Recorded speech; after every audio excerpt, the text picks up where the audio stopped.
How's it, everyone? I'm Ho Aligrivi, founder CEO of Powbox. Welcome to Powbox Secure at Home, day 2. Do a quick wrap up of yesterday's opening remarks I gave and some quick highlights. So we had some action-packed content yesterday. Very happy about that. Relatively no glitches with our internet connections, so that was great. We covered our TLS 1.3 upgrade project, which is platform-wide. And so our customers and prospects can take advantage of our new TLS 1.3 encryption protocol across all of our solutions. Very happy about that. I do not believe anyone else in the market is offering that currently. I'd like to dive right into our keynote speaker for day 2, Kelvin Coleman. Quickly introduce him, and then we'll move on and we'll listen to Kelvin's presentation. So, Kelvin, oh man, just a second here. I got too many tabs open.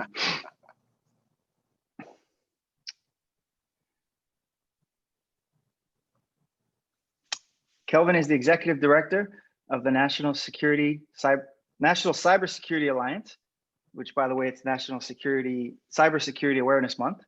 And this organization builds public-private partnerships to create and implement cybersecurity, education, and awareness. He has 2 decades of experience at the White House, U.S. Department of Homeland Security, and the private sector. He has also worked at the President's National Security Telecommunications Advisory Committee during portions of the George W. Bush and Barack Obama administrations.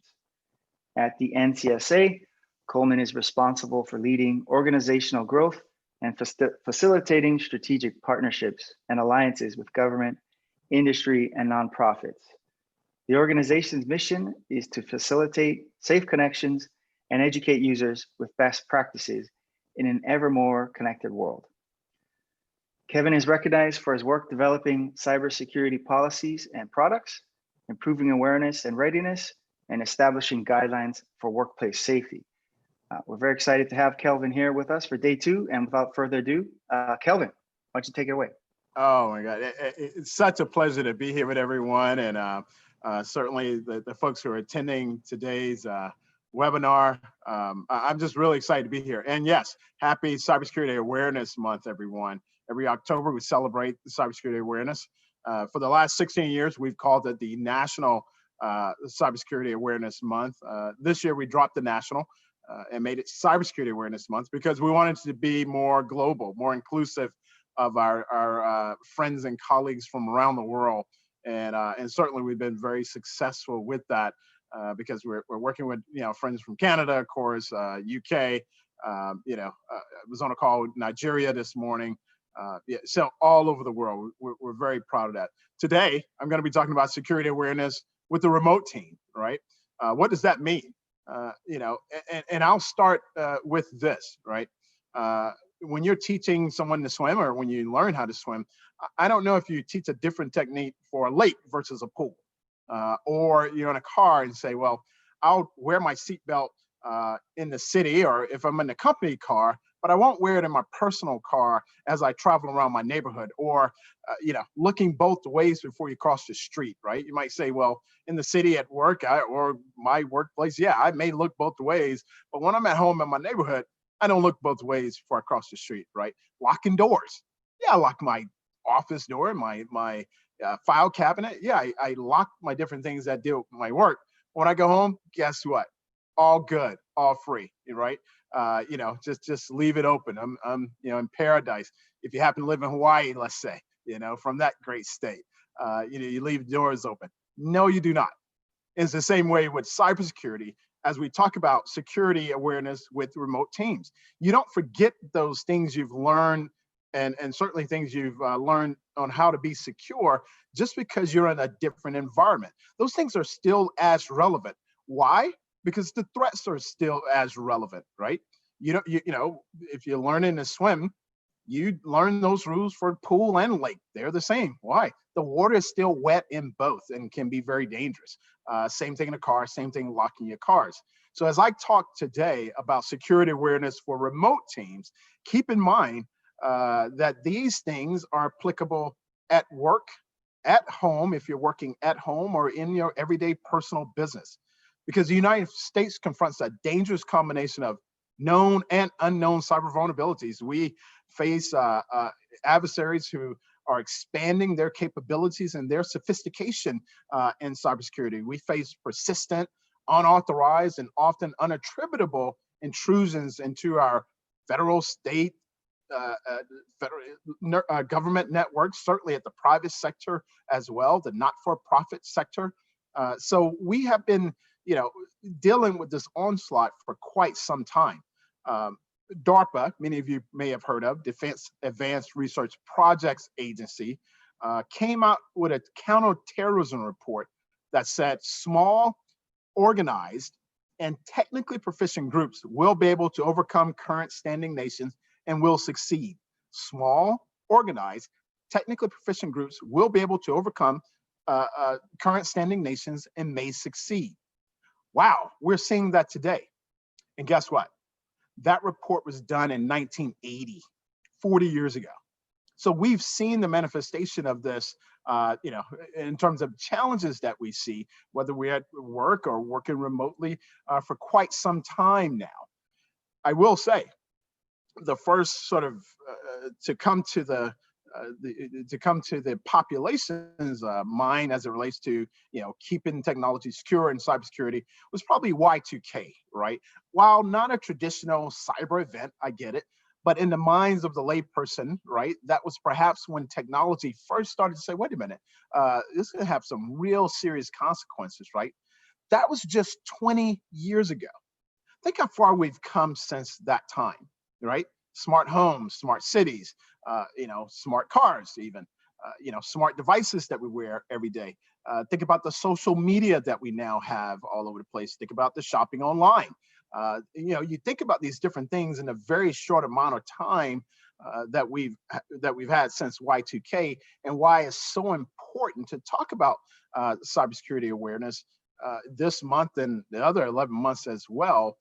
You begin to understand, with the proliferation of these devices and connected things, we have to talk about the security, because unfortunately, even the invention of the internet itself was not necessarily built for security, right? It was built for ease of communication with different military departments in case something happened. Kind of ironic that security wasn't at the top of the mind at the time, but just communication with each other. Since that time, since 2020, since 2000, that is, with Y2K, we've come a long way. 2005, the first YouTube video was uploaded, right? Very first video. 15 years later, 15 short years later, we look at 1 billion hours of YouTube video a day. 1 billion with a B a day. Now, because of the explosion of our connected devices, again, we're having to talk about security a lot more, and reasonably so. I read a great white paper, I'll give you a hint, from this great company that talked about securing email and the obstacles that you have there. The fourth thing on that list was people make mistakes. And that's exactly right. We know anywhere from 83% to 93% of malware detected comes through email, right? It comes through some human action where you're clicking on something. And that's only going, well, that actually threat environment, that target-rich threat environment for our adversaries is only going to increase. 2015, we had 15 billion connected devices around the world. 2020, 5 years later, had 20 billion connected devices. It's about a 25% increase, right? In the next 5 years, same amount of time, we're going to have conservatively 60 billion connected devices, a 300% jump, right? So 2015 to 2020, 25% jump.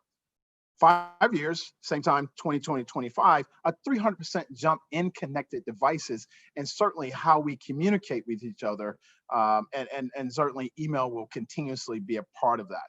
So as I talk about, the things that can mitigate those challenges, just keep in mind it goes for both the workplace, like physical, if you're there at the workplace, or if you're working remotely at home. In fact, it's probably more important to realize these things as a remote team because you don't have a sort of centralization, a place where someone can control the Wi-Fi settings. We're going to talk about that in a minute, or control those protocols that you have.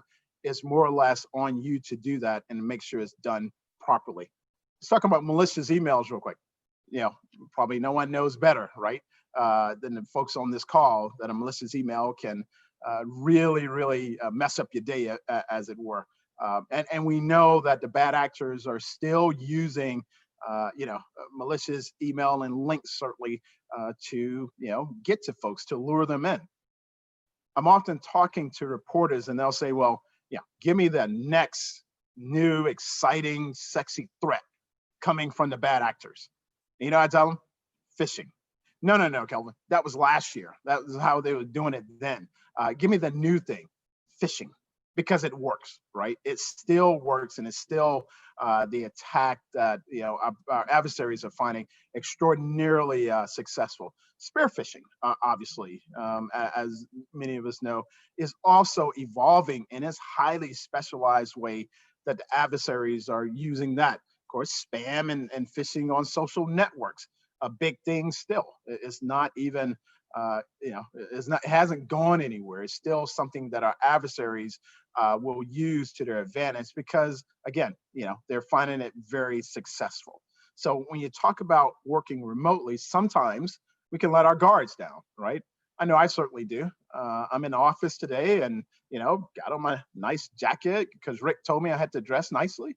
Even got me a little pocket square and things of that nature, my little globe behind me. At home, it probably wouldn't be this way, right? I'd probably be on the couch. Your guard goes down a bit when you're working remotely, even on a physical sense, right? You may leave papers around, from work that you normally would not leave around. Even protecting those things are so very important. So as we talk about cybersecurity, what are some things that I can remind you of? I know you know these things, but let me remind you of these things. It's almost like the ticket or click it campaign that we've heard for a number of years now. We know we have to put on our seatbelt. Just got to be reminded every now and again. The forest fire campaign, Smokey the Bear. We know we shouldn't start fires in the forest, but you have to be reminded every now and again. I will remind you of some things here.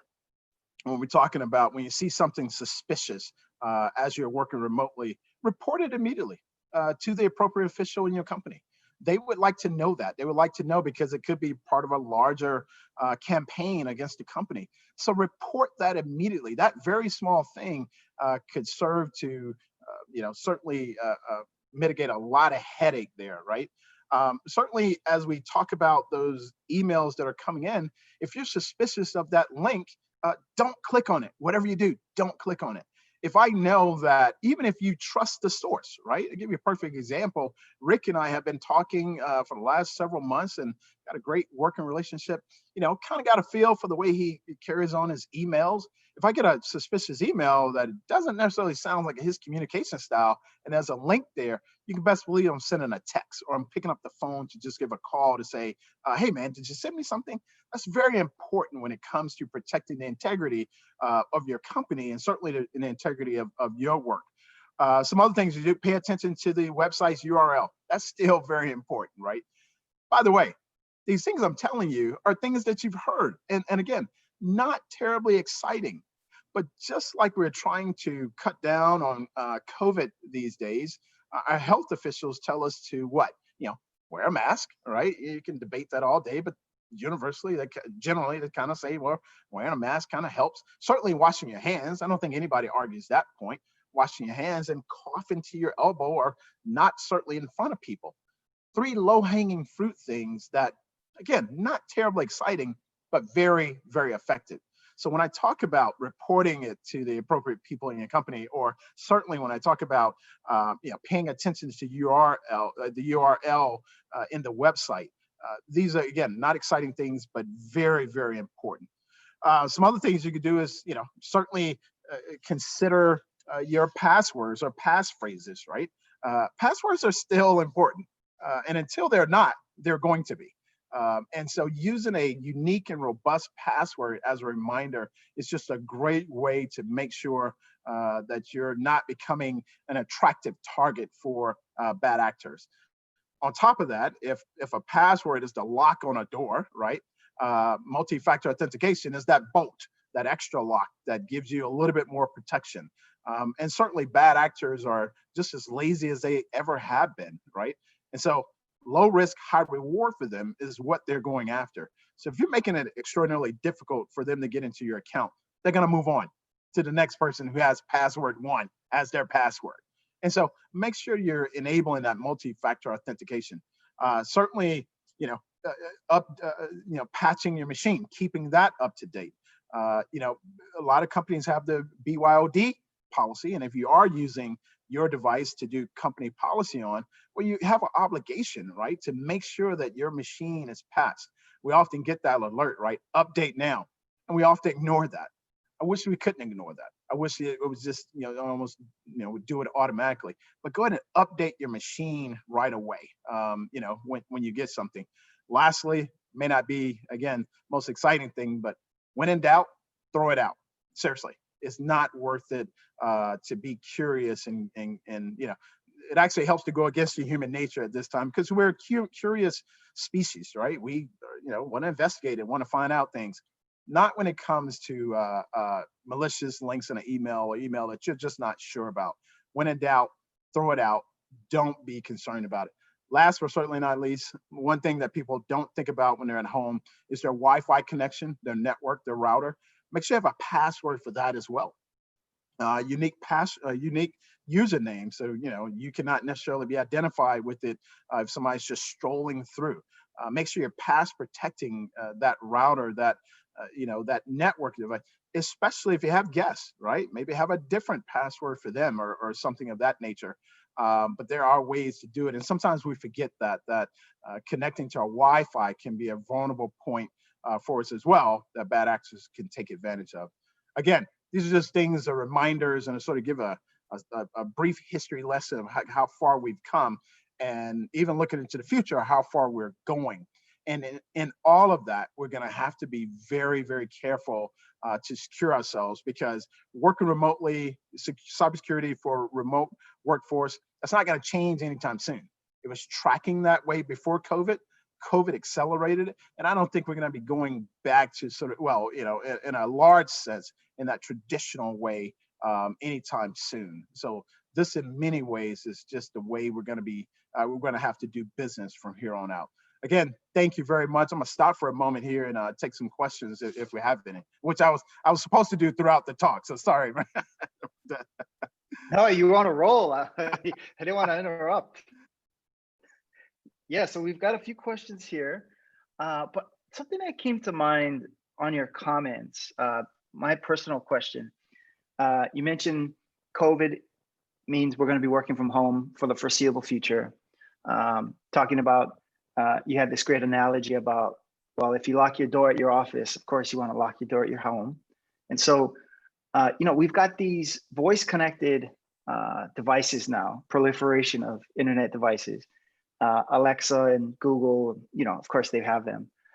Do you think, Kelvin, at some point, corporate America is going to say, hey, if everyone's working from home and those things may or may not be recording at all times, because there have been reports of surreptitious recordings being uploaded to the cloud, do you think those voice activated devices will be considered a security threat by corporate America? That's a personal question of mine. Conversational platforms, right? And I'll be, a little careful because we've got a few of those folks on our board, but ultimately, yes, right? How can they not be, right? They're just another listening device, and potentially for bad actors. I always go back to that, and certainly, my very nature sort of prepares me for that. In my mind, yes, absolutely. And some companies, I'm trying to think now of a few. I think they have a policy around that, right? And hard to police, but if you do have a policy on it, I think it's a good thing. Got it. Thank you. Okay, let's see. Let's go to the user audience questions. Okay, here we go. Do you think having separate Wi-Fi access for patients and employees can somewhat enhance security in a healthcare facility? I think so. I truly do. In a big way, right? That's a little s segmentation, right? Where if something does go wrong with one system, then it stays with that system, right? It doesn't bleed over. Where if you have 5 patients, 5 employees, and they're each on a different router there. If something goes wrong with one, you've only lost 5, as opposed to the 10 on one. So in my mind, not necessarily my sweet spot here, but in my mind, yes, I don't think it could hurt at all. Got it. Kelvin, you mentioned passwords, having complex passwords for each account. Can you comment on the concept of password expiration, where you have to reset your password every 90 days? Yeah, yeah, I think it's a good thing, obviously, as the executive director and CEO of the National Cybersecurity Alliance. But I will say, I'm often asked about password managers too, and if they are effective. They are. I'm not going to endorse, one or the other. I can't do that. But there's some very good password managers out there that can help you deal with the plethora of passwords that you have to remember. Because I'm a part of that as well, right? When I come to work, there are probably at least half a dozen or so emails. I'm sorry, passwords that I have to remember for different systems, and that's not counting when I go home, right? To take care of business there. So I think password managers are a really good, possible solution to that. Now, here's the deal. I really recommend a nice, robust alphanumeric password for your password manager, because if you get into that, right, keys to the kingdom. Yeah. One key opens many doors, for sure. Exactly. Yeah. Let's see. Okay, this is a tough one, but let's throw it out there. Since the biggest security vulnerability seems to be human beings, what is the best way to remove the human element from the security process? I really appreciate the question, and you're not going to do it, right? I mean, we have to be involved in the process, and we are going to be involved for the foreseeable future. And so I'll take the question another way in terms of often people will ask about, recovery and response, right? And how do you detect something in your system and recover and response? I was like, you haven't even talked about prevention, right? Let's talk about that first.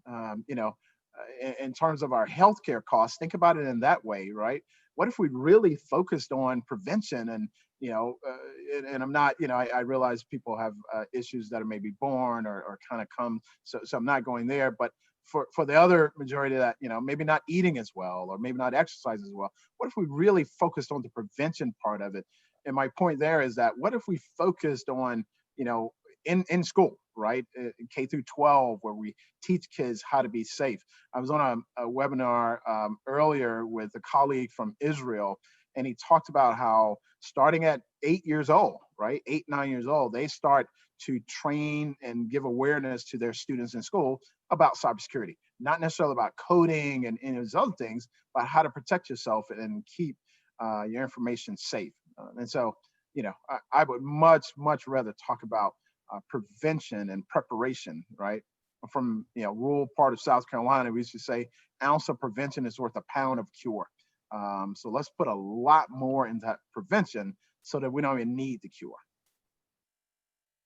Got it. I wanted to touch on something you said at the beginning of your presentation around email. We had national news yesterday about an email scam purported to come from Iran, where they were impersonating Proud Boys and emailing registered voters saying, vote for Trump or else. And so, I mean, that's just yesterday.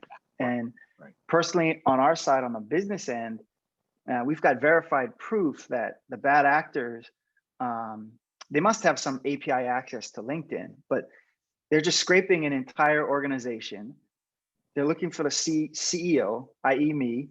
They scrape my name, and then they get the whole corporate tier of, they've got the ladder of corporate employees layout.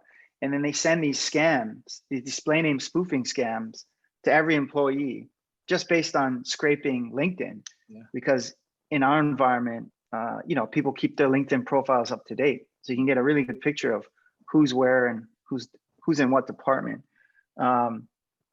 So segueing into an audience question, at Powbox, we focus on protecting the business email accounts. So the question is, how can individuals make sure they're keeping their personal email accounts safe, say their Gmails or whatever? Well, so to keep it out of the hands of a bad actor, right? That may be challenging somewhat because our email is floating out there on different platforms or related to different publicly available things. But in my mind, what I tell people is, and one of my points here was keeping PII, right, personally identifiable information, as well as financial information, as close to the chest as possible, right? And to your point, people are quick to put it out there on social media, which LinkedIn is just another form, right? It's a professional, but it's still a social media type thing. We're quick to put it out there, and these scrapers, that you're describing, it's pretty easy for them to put together, that composite of a CEO or CFO or whatever the case is to perpetrate some sort of fraud against the employees. But I tell people, don't put more information out there than you really have to. Keep it at a bare minimum when you're putting stuff out there, particularly personally identifiable information. And I think an email would fit into that category, right, where someone can really start to wreak havoc on your life. So in this case, minimizing is good. Yeah, I like your analogy about two-factor being the deadbolt. Yeah, that is in addition to the lock on your door. We really push two-factor pretty hard as well. Yeah, I know you guys do. Yeah, absolutely. Yeah. Let's see here. Maybe we can do one more question and then kind of wrap things up here. Let's see here. So, just a second. Oh yeah. Okay. So we've seen in the wild IT administrators taking kind of a brute force approach to their belief of combating phishing attacks, spear phishing. And so any email coming from outside of the organization, they'll append, often in red, at the beginning of the email, warning, this comes from outside the organization. Is that effective in your opinion, or do people ignore them? It's hard to ignore. It's hard to ignore that. And that's a whole nother discussion on that, right? We're now tracking towards zero trust, and I reserve judgment on things of that nature only because that CIO or that CISO, they know their environment best, right? And sometimes you have a really mature, when it comes to cybersecurity, mature working force that gets it, understands it, and it's sort of drilled into the culture of that company. And there are some companies who, quite frankly, immature in this area and who will not take it as serious as a culture in their company. And so if that CIO thinks that that's sort of the best way, then great. And yes, I have seen it be effective because that gives you that little bit of pause of like, oh, okay, I got to be a little bit, extra careful here. Got it. And then just in closing, Kelvin, you mentioned the doubling back on the password managers. As part of our high trust journey, we were required to implement some kind of password management system for our staff. So that, if you want to be high trust, you better level up. So that seems to be one of the best practices today. That might be a good song for us to go to. You better level up, man. So we gotta clear level up, man. Yeah. Well, Kelvin, hey, thanks for kicking off day 2 for us. Really appreciate you spending time with us. Looking forward to meeting you in person sometime whenever all this craziness dies down, and we'll we'll make it happen, man. Oh, quite a pleasure. Seriously. Yeah. Look forward to seeing you guys soon in person. Right on, Kelvin. Thank you. All right. Thanks, Albert. All right. See you.